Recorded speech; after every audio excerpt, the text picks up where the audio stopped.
आज की इस वीडियो में एक सेंटेंस स्ट्रक्चर सीखेंगे जो हम सब अपनी कॉन्वर्जेशन में बहुत यूज़ करते हैं। आप अक्सर इस तरह से बोलते होंगे ना, तुम्हें नहीं लगता कि वो कुछ परेशान है या तुम्हें नहीं लगता कि वो झूठ बोल रही है।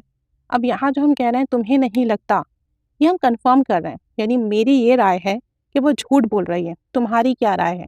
जब आप किसी की राय मालूम करना चाहते हो या आप ये सुनना चाहते हो कि जो आप फील कर रहे हो वो ही नेक्स्ट पर्सन भी फील कर रहा है, तब आप यूज़ करते हो तुम्हें नहीं लगता।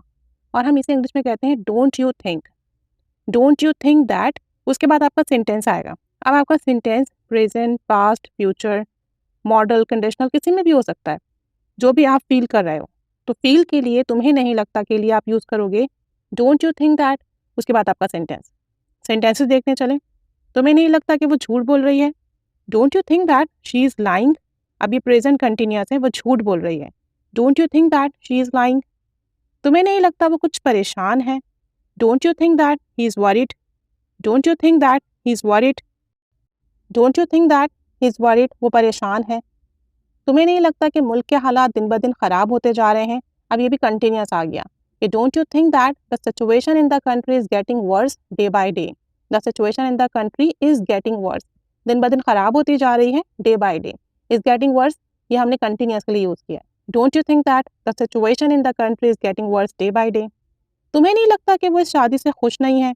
ये तो हम अक्सर पूछते हैं ना लोगों से कंफर्म करने के लिए, यार तुम्हें उसे देख के नहीं लगता कि वो इस शादी से खुश नहीं है। तब आप कहोगे don't you think that she is not happy with this marriage. और अगर लड़का हो तो आप कह देंगे he is not happy with this marriage. Don't you think that, तुम्हें नहीं लगता he is not happy with this marriage, कि वो इस शादी से खुश नहीं है। तुम्हें नहीं लगता कि वो ये नौकरी नहीं करना चाहता, don't you think that he doesn't want to do this job. अब यहाँ पे वांट टू का स्ट्रक्चर आ गया और चूंकि नेगेटिव सेंटेंस है तो डजंट वांट टू यूज करेंगे। ही है इसलिए डजंट आएगा, आई यू वी डी के साथ डोंट आता है, ही शीट के साथ doesn't. Don't you think that he doesn't want to do this job, तुम्हें नहीं लगता कि वो ये नौकरी नहीं करना चाहता। एक और सेंटेंस देखते हैं।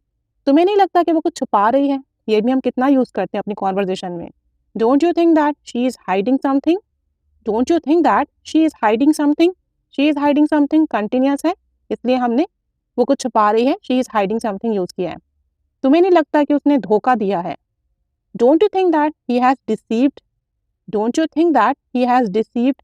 और चीटेड भी यूज कर सकते हैं आप डिसीव्ड की जगह पे। तुम्हें नहीं लगता कि इंग्लिश सीखना बहुत आसान है, अब इसकी इंग्लिश आप बनाएंगे। और एक और सेंटेंस की इंग्लिश आप बनाएंगे। तुम्हें नहीं लगता कि ये स्ट्रक्चर बहुत अहम है, इन दोनों की इंग्लिश आप बनाएंगे, कमेंट बॉक्स में शेयर करेंगे, इस स्ट्रक्चर को अपनी कॉन्वर्जेशन में यूज़ करेंगे। याद रखिएगा सेंटेंस पॉजिटिव होता है, लेकिन चूंकि हम नेक्स्ट पर्सन से कंफर्म कर रहे हैं, उसकी राय ले रहे हैं, इसलिए हम आखिर में लास्ट में क्वेश्चन मार्क लगाते हैं, क्योंकि हम उससे पूछ रहे हैं, उसकी राय जानना चाहते हैं, इस वजह से। और सेंटेंस पॉजिटिव बनेगा। तो अब आप इस सेंटेंस स्ट्रक्चर को अपनी कॉन्वर्जेशन में यूज़ कीजिए। डोंट यू थिंक दैट, तुम्हें नहीं लगता, और आगे sentence. Keep staying with us, thanks for watching.